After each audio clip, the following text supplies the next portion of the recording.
South ఇండియాలోనే the biggest flagship sorry store మన Varahi silks ఇప్పుడు మన విజయవాడ ఎంజీ రోడ్ లో December 4th గొప్ప ప్రారంభం. సరే, ఇప్పుడు క్లీన్ చిట్ అయితే వచ్చింది కదా, మా మెంబర్షిప్ మీకు రద్దు అయిందా, రద్దు చేశారేమన్నా? రద్దు చేయలేదు సార్, దాన్ని 1 week సస్పెండ్ చేశారు. ఓకే, ఎందుకు? కానీ నాకు నోటీస్ కూడా ఇవ్వలేదు, నాకు నోటీస్ ఇవ్వకుండా చేశారు. అదే ఈ న్యూస్ వల్లే, ఓకే ఓకే, ఈ న్యూస్ వల్లే అప్పుడు న్యూసెన్స్ అయ్యి తీసేసింది అనుకుంటాము. మళ్ళీ ఇచ్చారు కదా. ఓకే ఓకే, అంటే చెప్పాను మా అసోసియేషన్ అంటే అందరూ కూడా మీ సీనియర్ ఆర్టిస్టులు దాంట్లో ఉన్నారు కదా, వారికి తెలియదా హేమ యొక్క సచ్చీలత ఏంటి అని తెలియదా వాళ్ళకు? తెలుసు కానీ న్యూస్ తో న్యూసెన్స్ అవుతుంది అని తెలిసి వాళ్ళు తీసినప్పుడు వాళ్ళు నమ్మారా ఎంతో కొంత? నమ్మితే మళ్ళీ ఎందుకు ఇచ్చేస్తారు సార్? వెంటనే ఇచ్చారు కదా. ఓకే, వెంటనే ఇచ్చేసారు.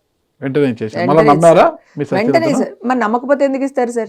తీసినప్పుడేమో నమ్మలేదా అని అడిగారు, మరి ఇచ్చినప్పుడు నమ్మలేదా అని మళ్ళీ మీరు అదే క్వశ్చన్ అడుగుతున్నారు. వారంలోనే ఏం తెలిసింది వాళ్ళకి? అంత స్పీడ్ గా నమ్మి అంత స్పీడ్ గా మళ్ళా దాన్ని లేదు సార్. ఇప్పుడు మన వాళ్ళు కెమెరాలు పట్టుకెళ్ళిపోయి ఇప్పుడు అక్కడ కెమెరా అది చూస్తే గనక మా CCTV కెమెరాలు చూస్తే ఎంతమంది వెళ్ళారో తెలుస్తుంది.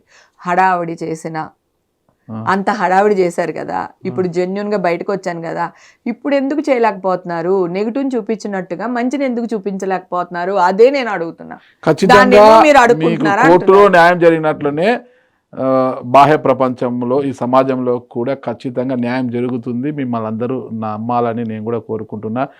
హేమ డ్రగ్గిస్ట్ కాదు, ఆమె ఒక ఆర్టిస్ట్ మాత్రమే, ఒక సెలబ్రిటీ మాత్రమే అని నమ్మాలని నేను కూడా కోరుకుంటున్నాను.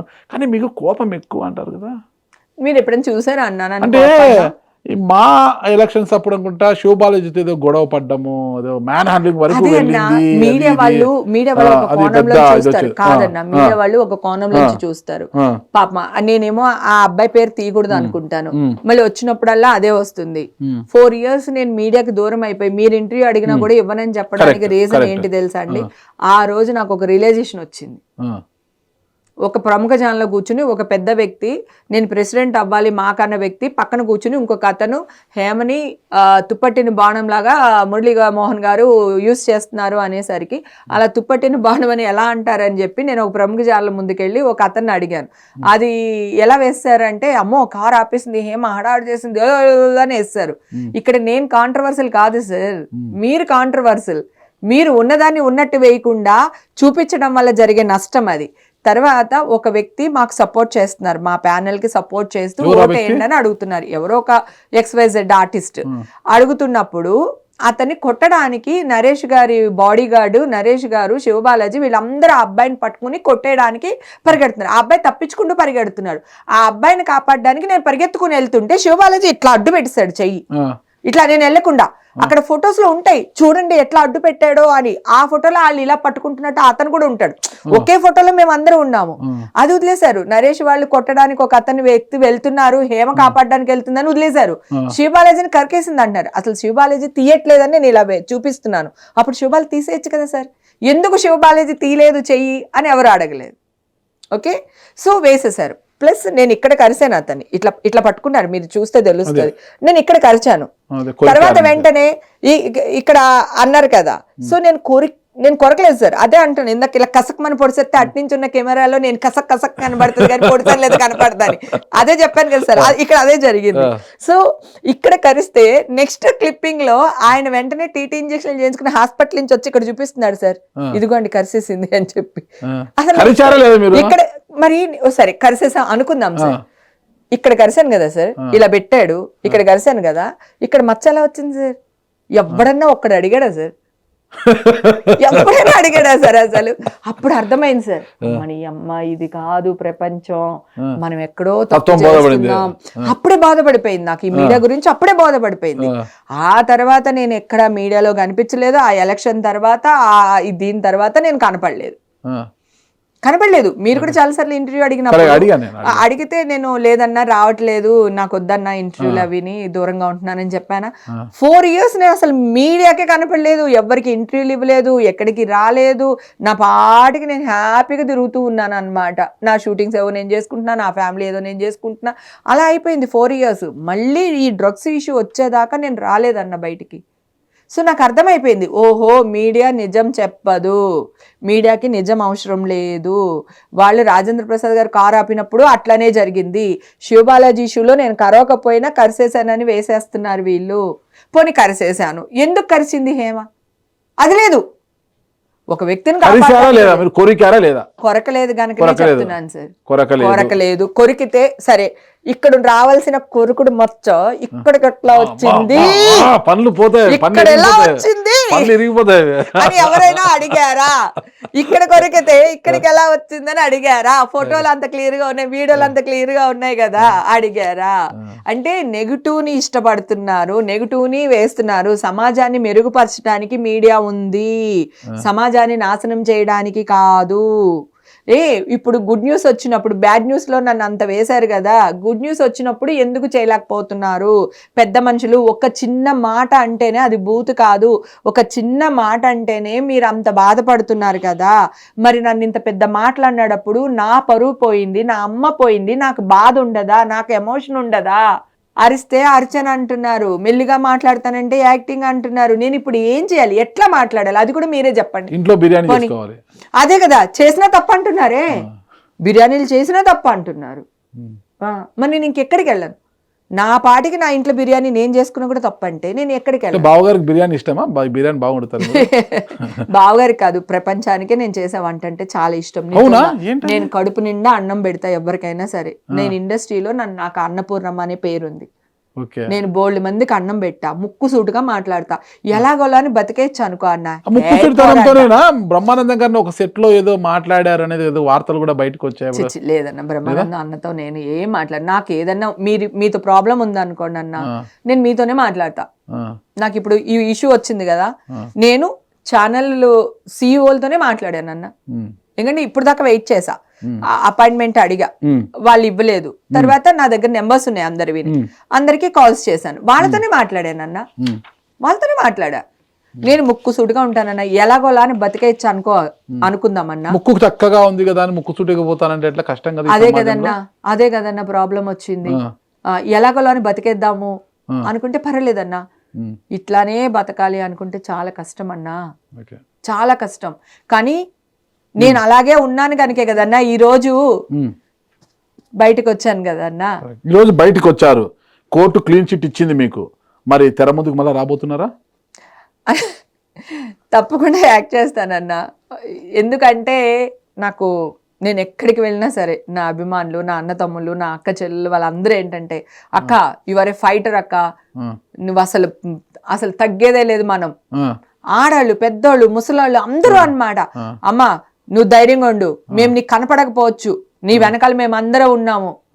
గుడికి వెళ్ళండి, హోమానికి వెళ్ళండి, ఒక ఫంక్షన్కి వెళ్ళండి, పెళ్లికి వెళ్ళండి, ఎక్కడికి వెళ్ళినా సరే ఆడవాళ్ళని పట్టేసుకుని లాగేసి బుగ్గలు గిల్లేసి చేతులు గట్టిగా పట్టేసుకుని, నీ ఫైటింగ్ స్పిరిట్ మాకు నచ్చుతుందమ్మా, నువ్వు ఫైటర్, నువ్వు ఫైట్ చెయ్యి అన్నట్టు మాట్లాడుతున్నారు. ఇప్పుడు పెద్ద పెద్ద వాళ్ళు ఒక ఇంగ్లీష్ వర్డ్స్ తో మాట్లాడారు, చిన్నవాళ్ళు అమ్మా మేము ఉన్నాం నీ వెనకాల, మేము పూజలు చేస్తున్నాం, నువ్వు ధైర్యంగా ముందుకెళ్ళు, ఎవ్వరు నిన్నేం చేయలేదు, ఏ శక్తి నీకు అడ్డు రాదు, నువ్వు వెళ్ళు, నువ్వు ధైర్యంగా ఫైట్ చేయి అన్నమా. ఇంత మంది ఉన్నారంటే, వేల మంది ఉన్నారు, లక్షల మంది ఉన్నారు.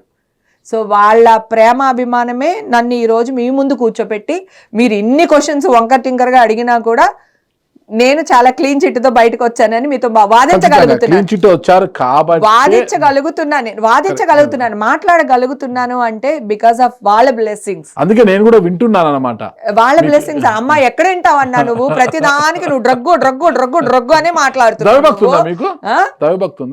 చాలా ఉందన్నా, చాలా ఉంది, చాలా ఉంది. ఆ దేవుడే నాకు కాపాడాడు నన్ను ఈ రోజు.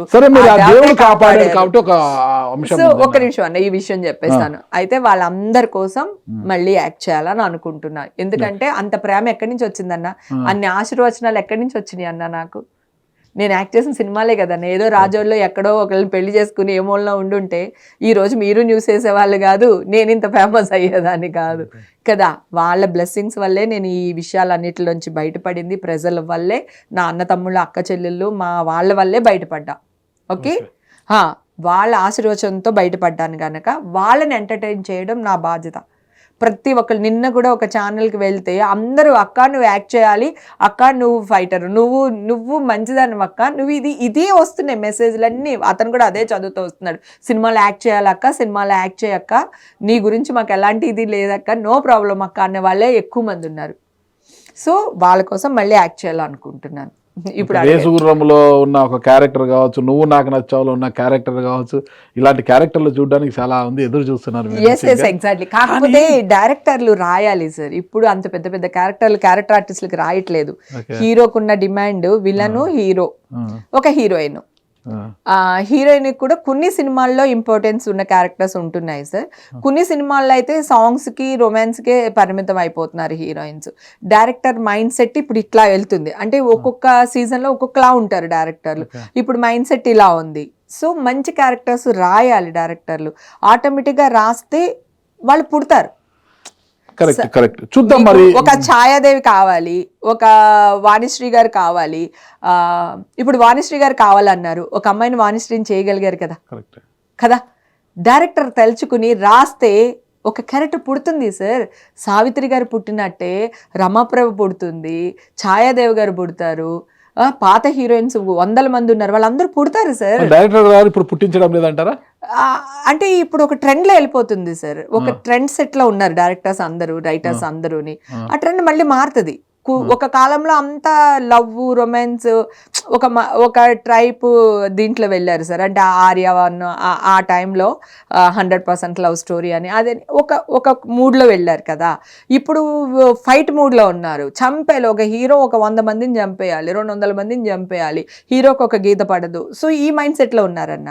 అనిల్ రావుపూడి లాంటి వాళ్ళు కూడా కామెడీ సినిమాలు 100 మంది చంపే సినిమాలు లేదు, కామెడీ లేదు, మంచి సినిమాలు చేస్తున్నారు. నేను అదే చెప్తాను కదా, ఈ చంపుకునే సినిమాలు 10 వస్తే నేను అదే అంటున్నాను కదా, చెడు 10 చూపిస్తే మంచి ఒక్కడైనా ఉంటుంది కదన్నా. అట్లాగా నేనేమంటున్నానంటే ఇప్పుడు ట్రెండ్ లో ఉన్నారు వాళ్ళు. ఒక్క ఈయన్ని తీసుకోలేం కదా. ఇప్పుడు మహేష్ బాబు ఉన్నారు, రాజమౌళి గారి సినిమాలు ఉన్నాయి, వాళ్ళు ఒక్కొక్కరు ఒక్కొక్క ట్రెండ్లో ఉన్నారన్న. 100 కోట్లు, 200 కోట్లు, 1000 కోట్ల సినిమాలు ఆ ట్రెండ్లో, ఆ మూడ్లో ఉన్నారన్న. సో అప్పుడు ఏమవుతుంది, ఆ ఊరు నుంచి ఒక 2 ఆర్టిస్టులు, ఈ ఊరు నుంచి 2 ఆర్టిస్టులు, మన నుంచి ఒక 4 ఆర్టిస్టులు, పాన్ ఇండియా సినిమాలు అని చెప్పి వాళ్ళని తీసుకోవాలి, వీళ్ళు తీసుకోవాలని ఇప్పుడు ఒక మైండ్ సెట్లో వెళ్ళిపోతున్నారు వాళ్ళు. వాళ్ళది నేను రైట్ తప్పు డిస్కషన్ కాదు. పాన్ ఇండియా వెళ్ళిపోతున్నారు మరి అంత పెద్ద సినిమాలలో. మరి భవిష్యత్తులో హేమ గారికి వస్తుంది అవకాశము ఏమో అన్న, జనాలు విష్ చేస్తున్నారు కదన్న, వాళ్ళ ఆశీర్వాదం చెప్పలేం. ఎప్పుడు హోప్ కోల్పోకూడదు అన్న.